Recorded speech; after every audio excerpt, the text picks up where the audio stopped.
The martyr loop. I'll carry everyone. Imagine a donkey that keeps piling everyone's bag onto its back. It says I'm strong. I'll carry it all. I'm noble. But you know what happens? The donkey collapses in the mud, and everyone's bags fall into the dirt anyway. That's what martyrdom does. Pride dressed up in a Halloween costume of love. You collapse first, then you help no one. Science backs this up. Your nervous system has a load-bearing limit. Cortisol floods your bloodstream. Immune response tanks. Heart disease risk spikes. Carrying everyone is like putting the wrong voltage into a circuit board. It fries the system. Now chunk up. Who benefits if you stabilize instead of collapse? Everyone. Because a stable human is a lighthouse. A collapsed one is rubble. Chunk down. What's the smallest move? One breath. One unclenching of your jaw. Future consequence if you keep playing the martyr. Burnout, resentment, silent bitterness. The kind that poisons your relationships. Future consequence if you stabilize. You stop being a mule, and you become a mountain, solid, unmoving, guiding others by standing tall. People pleasing. If they're happy, I'm safe. This is slavery, straight up. Imagine a puppet dancing on strings, thinking, if I dance just right, the master won't cut me. But the strings aren't even real, they're imagined. Safety is not in their approval. Safety is in your body, in your breath, in your capacity to regulate. Think like a kid when you were 5. You didn't care if everyone clapped when you sang. You sang because it felt fun. That was safety in your body. Somewhere along the way, the lie crept in. If they like me, I won't be abandoned. Mirror neurons, social bonding, oxytocin, all make approval feel like food. But it's junk food. It's not anchored in your own stability. If you only eat approval candy, you rot.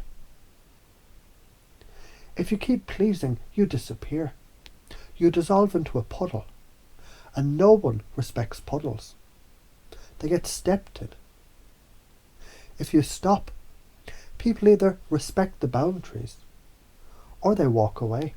Either way you win, because you finally exist. The control freak. If I manage it all, nothing fails. Except you. Imagine juggling chainsaws. You think, as long as I keep moving, no one gets cut. But your nervous system is shredded. Cortisol is through the roof, and ironically, the tighter you grip, the more slips through. A gardener squeezes a butterfly in their hand to protect it. They kill it. That's control. The only control you truly have is over one thing. Stabilization. Your breath, your presence. When you stabilize, the environment stabilizes. Coherence spreads like resonance in physics. One tuning fork vibrates, the other matches. If you keep controlling, you get nervous system breakdown, a heart attack. Kids growing up resenting the parents who micromanage the air that they breathe. Future consequence if you stabilize.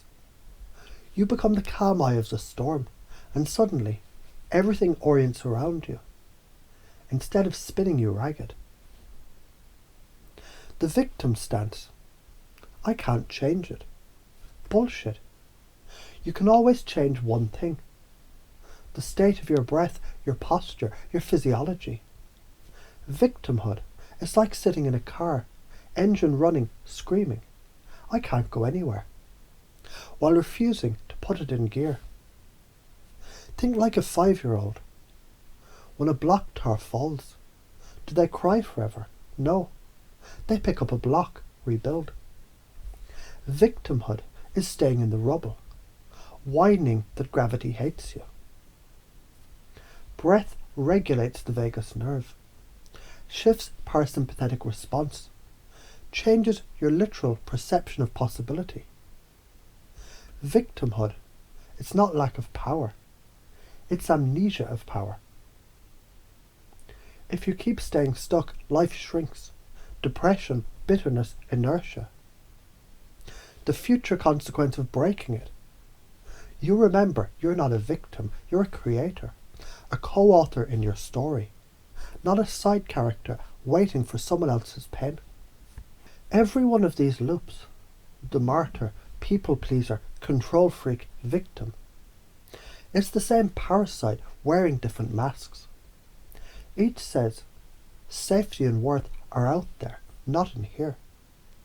But the antidote is stabilization. Breath, presence, nervous system regulation. That's not just spiritual fluff. It's biophysics, heart rate variability, coherence, energy conservation. Stabilize, and you stop hemorrhaging life force. It's also karmic. Act the martyr, you collapse. Others learn dependency, you teach dysfunction. Act the people pleaser, you lose yourself. Others learn manipulation. Act the control freak, you burn out.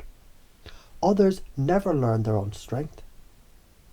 Act the victim, you stagnate.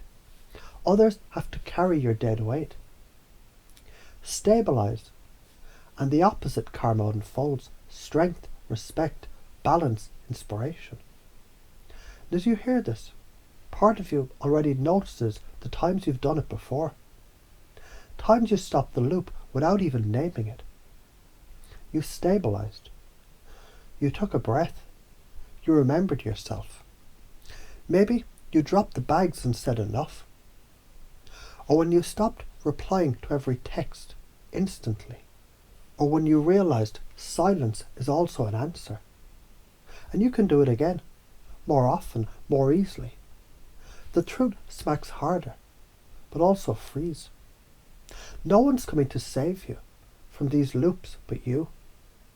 The moment you stabilize, you break the spell. And you already know. So let the old loops dissolve. Let the parasite shrivel. Breathe, stabilize, reclaim the throne. Here's the punchline. Stop being the donkey, the puppet, the juggler. The car stuck in park. Stabilize, because when you stabilize, you stop being a slave to loops. You start being a lighthouse. And lighthouses don't chase ships. They stand tall, unshaken, shining. And that, my friend, is how you stop being drained and start being goddamn unstoppable.